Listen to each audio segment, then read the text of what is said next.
그때 지도부가 문재인 대표, 이종걸 원내대표, 그리고 최재성 총무본부장. 최재성 총무본부장. 예, 지금 사무총장이고. 다음에 강기정 정책위 의장. 예. 또 누가 계셨을까요? 김현미 비서실장. 예, 최고위원들 빼고 말씀드리는 거예요. 김현미 비서실장이고 지금 이제 홍종학 지금 장관이 정책위 수석 부위원장이고 우리 홍종학 장관이 당시에 저랑 함께 지금 문제이노믹스 소득주도 성장론을 만들었던 그런 과정에 있었습니다. 그러니까 친문이라는 어떤 이미지나 이런 걸 떠나서 도의적으로 그건 말이 안 되는 거다고 생각했는데 네. 사실은 국민의당의 호남권 의원들은 다 친한 분들이 있었잖아요. 그렇죠. 다 10여 년 같이 정치를 했던 사람들이고 그러기 때문에 다들 형님 동생하고 살았던 사이였죠. 그렇다면 지금 국민의당의 내홍이라고 하는 것이 극점으로 가는 그런 느낌이에요. 안철수는 호남 중진들 거치 결정에 다른 말로 나가 이렇게까지 얘기가 나오고 있고 지금 당무위원회에서는 전당원 투표를 붙이겠다. 그 합당에 대해서 이렇게 이야기가 나오고 있는 거고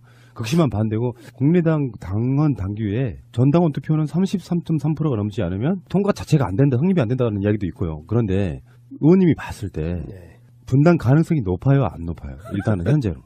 일단은 그에 대한 답변 전에 요즘 제가 어제도 누가 그런 이야기를 하시던데 추미애 당대표는 참 좋겠다. 왜요? 맨날 그동안 우리가 10여 년 동안 우리 민주당에 나가라, 쪼개라, 물러나라 이걸 입에 달고 있었던 사람들이 지금 국민의당에 다 가 있으니 좋겠다. 당대표 하기 참 편하겠다. 이런 이야기를 하시더라고요. 그러니까 DNA를 가지고 있는 것 같아요. 그렇게 맨날 물러가라. 그냥 그런 DNA가 있는 분들이 지금 밖에서 여전히 싸우고 있는데 결론적으로는요. 국민의당은 반드시 쪼개질 것 같아요. 이를테면은 사고랑 비교한 건 좀 그렇지만 사실 애견된 참사에 가깝잖아요. 네. 성분이 다른 사람들이 그렇죠. 정치적 목적으로 이합 집산해가지고 자기들이 잘 나갈 땐 좋았는데 아래 바닥에 머무르게 되니 본성들이 다 드러나는 게 아닌가 싶어요. 그래서 저기는 이제 사실은 통합을 향해서 가지만은 사실은 쪼개는 쪽으로 달려가고 있는 것 같아요. 단 하나 이 쪼개질 건지 안 쪼개질 건지를 안 쪼개질 유일한 길은 33.3%를 넘지 못할 때.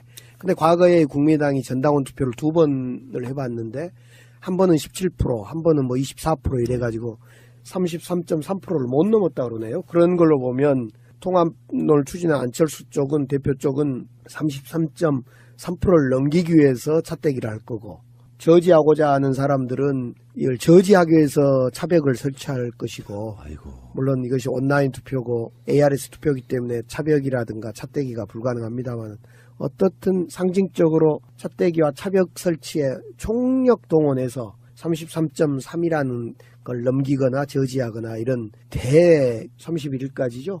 29일, 30일까지 싸움을 하지 않을까 싶어요. 한 20여 년 전에 정당들 역사에 강목 등장하고 이러는 경우가 많았잖아요.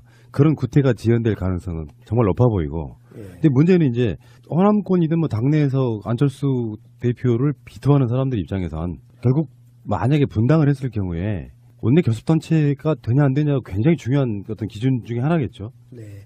그러니까 이제 지금은 홍준표 대 유여의 막말 진흙탕 싸움하고 안철수와 반안철수의 이 당권 투쟁 이걸 지켜보면서 국민들은 정말 상대적으로 우리 민주당이 왜 저렇게 조용하지? 민주당은 당내 민주주의가 없나? 왜 안 싸우지? 여당의 위험. 이제 이런 정도로 농담을 할 정도인데 결국은 이제 호남에서 정치하는 입장에서요. 그렇지 않아도 호남의 지역위원장들과 내년에 지방선거에 출마하려고 하는 사람들은 통합되면 이제 일부든 전체든 국민의당과 민주당이 통합되면 또다시 우리는 그러면 저 기득권 집단으로부터 또 배제되면서 우리 선거에 나갈 기회도 잃은 것 아니야? 이런 우려와 지금 이런 거 엄청나게 잠복되어 있습니다. 그래서 저도 이제 우리 당 관계자들 지도부들 쭉 만나서 어떤 생각을 갖고 있는가 좀 듣고 있고 그런데요. 호남에서 정치한 사람들 이런 식으로 오라나싱 정치를 하게 되는 겁니다. 자, 만약 통합이 되면 그동안에 노력했던 지역위원장 그러니까 또 내년에 출마를 위해서 열심히 준비한 지방자치 출마자들 이들이 또 다른 상황에 몰리게 된다. 현역들한테 지역위원장을 넘겨준다. 이런 위기감을 호소하고 그러고 있습니다. 원래 없었다면 모를까 있었던 걸 다시 재정리하는 건 좀 어려운 문제이긴 하고 가장 좋은 방법은 사실 국민들한테 평가를 받는 문제면 온도 한도 없다고 저는 보거든요. 출마하고 싶은 한 출마해가지고 국민들한테 선택받은 사람이 이긴 거 이렇게 정리하면 되는데 자기들이 어떤 살콩일을 하기 위해서 불가피하게 희생당하는 사람들이 너무 많아요. 예. 대표적인 분 중에 하나가 우리 의원님이시잖아요. 뭐 저는 어떻게 보면 제가 안 갔으니까 뭐 희생을 어떻게 당했는지 모르겠는데 아무튼 이 경우는 자유한국당하고 바른정당은 개문발차 형태로 통합을 하겠다 이렇게 하고 있기 때문에 그러면 우리 입장에서는 이제 거기가 일당이 만약 된다면 어떻게 되지? 이런 고민이 있는 것 같습니다. 그래서 그럼 우리도 안철수와 다른 생각을 갖는 사람들을 손을 잡고 합쳐야 되는가? 합쳐지지 않을까? 이렇게 이제 생각을 하는데 그 지점에서 지금 엄청난 고민과 그 불안감이 호남에 정치한 사람들은 있습니다. 분당이 안 되더라도 상당히 오랜 기간 동안 그들 사이에는 이제 당내에서 극심한 어떤 내용 상태로 갈 텐데 문제는 지금 호남의 의원들이 안철수 대표하고 딱 벽이 생기는 순간에 하는 모든 말들은 이런 거예요. 문재인 대통령 잘하고 있는데 우리도 좀 돕자. 자기들 지역구랑 연관이 있다고 봐요. 여론이 자꾸 왜 니들은 반대만 하냐 이런 식으로 이야기가 들어올 때 느끼는 압박감도 분명히 있는 거라고 봐서 합당 형태라기보다는 호남이나 이런 분들이 분당을 한 뒤에 원내 교섭단체 정도로 이렇게 머물면서 개혁을 좀 도와주는 형태로 가는 게 가장 바람직하지 않을까. 그러니까 지금은 안철수 사실은 대표가 당을 저렇게 바른정당하고 합치는 데 골몰할 게 아니라 개혁연대를 만드는데 더 노력을 해주셔야 된다. 네.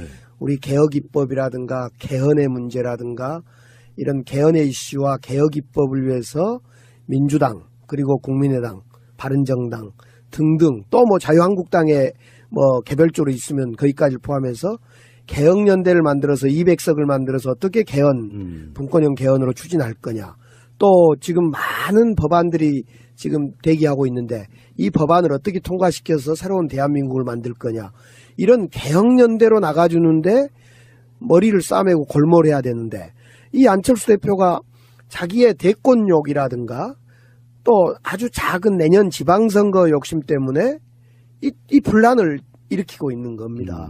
지금 사실은 만약 안철수 대표가 중심을 딱 잡고 민주당과 함께 또 바른당의 일부 합리적인 사람들과 함께 개혁연대를 만들고 개헌을 추진하는 프로세스로 막 달려가게 되면 자유한국당 저 홍준표와 윤여의 그 싸움의 결과가 우리한테로 그대로 민심이 됐든 국회 내의 어떤 의석이 됐든 올 가능성이 많았는데 이 지금 안철수 우리 대표가 참 어리석은 행위를 한 거죠 지금. 지지율이 왜 중요한지를 제가 요즘에 많이 생각해요. 네. 문재인 대통령의 지지율이 70% 80% 이렇게 막 고공행진을 지금도 하고 있잖아요. 그러면 뭐냐면 그게 국민 눈높이라는 거거든요. 문재인 잘한다도 있을 거고 잘해라도 있을 거예요.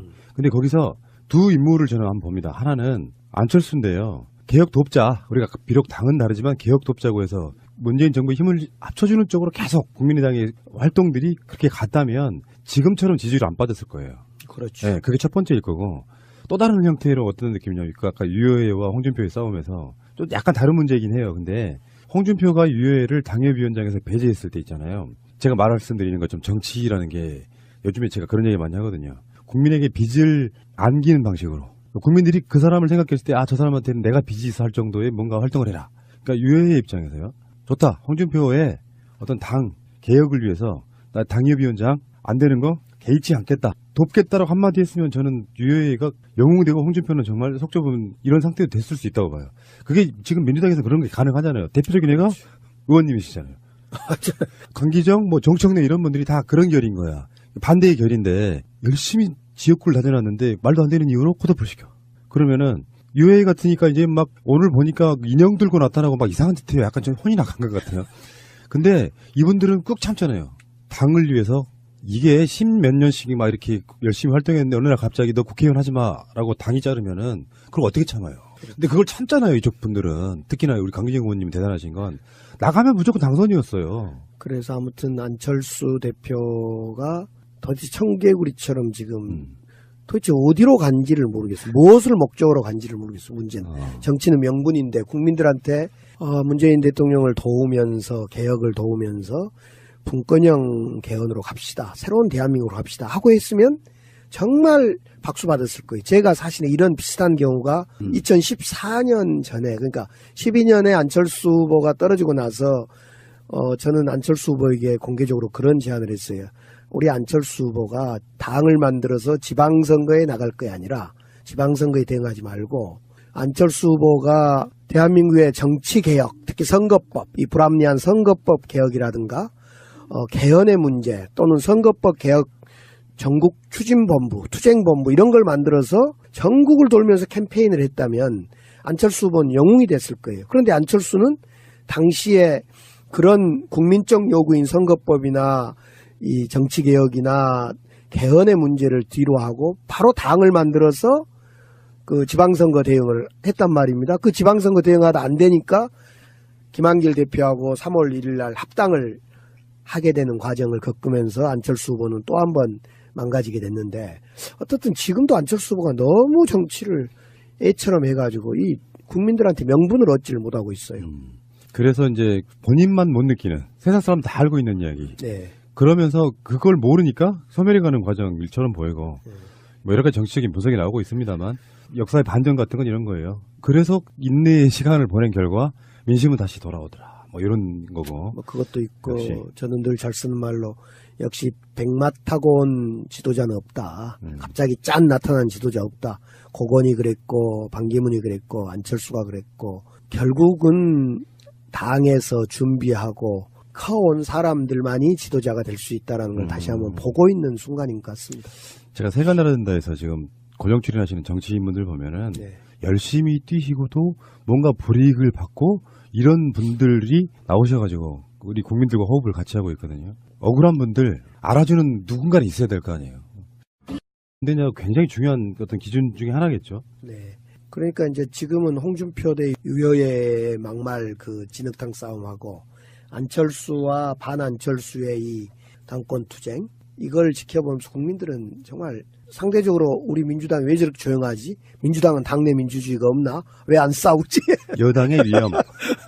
이제 이런 정도로 농담을 할 정도인데, 결국은 이제 호남에서 정치하는 입장에서요. 그렇지 않아도 호남의 지역위원장들과 내년에 지방선거에 출마하려고 하는 사람들은 통합되면, 이제 일부든 전체든 국민의당과 민주당이 통합되면 또다시 우리는 그러면 저 기득권 집단으로부터 또 배제되면서 우리 선거에 나갈 기회도 잃은 것 아니야? 이런 우려와 지금 이런 거 그냥 그런 DNA가 있는 분들이 지금 밖에서 여전히 싸우고 있는데, 결론적으로는요, 국민의당은 반드시 쪼개질 것 같아요. 이를테면은 사고랑 비교한 건 좀 그렇지만 사실 애견된 참사에 가깝잖아요. 네. 성분이 다른 사람들이 그렇죠. 정치적 목적으로 이합 집산해가지고 자기들이 잘 나갈 땐 좋았는데 아래 바닥에 머무르게 되니 본성들이 다 드러나는 게 아닌가 싶어요. 그래서 저기는 이제 사실은 통합을 향해서 가지만은 사실은 쪼개는 쪽으로 달려가고 있는 것 같아요. 단 하나 이 쪼개질 건지 안 쪼개질 건지를 안 쪼개질 유일한 길은 33.3%를 넘지 못할 때. 근데 과거에 국민의당이 전당원 투표를 2번을 해봤는데 한 번은 17%, 한 번은 24% 이래가지고 33.3%를 못 넘었다 그러는. 거치 결정에 다른 말로 나가 이렇게까지 얘기가 나오고 있고, 지금 당무위원회에서는 전당원 투표를 붙이겠다, 그 합당에 대해서 이렇게 이야기가 나오고 있는 거고, 극심한 반대고, 국민의당 당헌 당규에 전당원 투표는 33.3%가 넘지 않으면 통과 자체가 안 된다, 성립이 안 된다는 이야기도 있고요. 그런데 의원님이 봤을 때 분당 가능성이 높아요, 안 높아요? 일단은 현재로. 일단은 그에 대한 답변 전에 요즘 제가 어제도 누가 그런 이야기를 하시던데, 추미애 당대표는 참 좋겠다. 왜요? 맨날 그동안 우리가 10여 년 동안 우리 민주당에 나가라, 쪼개라, 물러나라, 이걸 입에 달고 있었던 사람들이 지금 국민의당에 다 가 있으니 좋겠다. 당대표 하기 참 편하겠다. 이런 이야기를 하시더라고요. 그러니까 DNA를 가지고 있는 것 같아요. 그렇게 맨날 물러가라.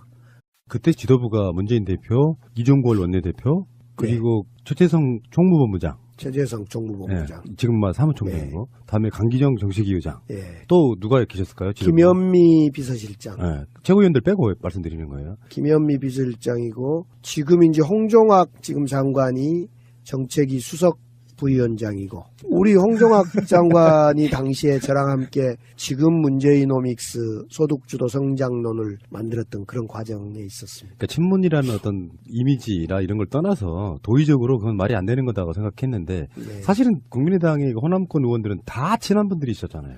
그렇죠. 다 10여 년 같이 정치를 했던 사람들이고 그러기 때문에 다들 형님 동생하고 살았던 사이였죠. 그렇다면 지금 국민의당의 내홍이라고 하는 것이 극점으로 가는 그런 느낌이에요. 안철수는 호남 중진들 그런 걸로 보면 통합론을 추진한 안철수 쪽은 대표 쪽은 33.3%를 넘기기 위해서 차떼기를 할 거고 저지하고자 하는 사람들은 이걸 저지하기 위해서 차벽을 설치할 것이고 아이고. 물론 이것이 온라인 투표고 ARS 투표이기 때문에 차벽이라든가 차떼기가 불가능합니다만 어떻든 상징적으로 차떼기와 차벽 설치에 총력 동원해서 33.3이라는 걸 넘기거나 저지하거나 이런 31일까지죠. 29일, 30일까지 싸움을 하지 않을까 싶어요. 한 20여 년 전에 정당들 역사에 강목 등장하고 이러는 경우가 네. 많았잖아요.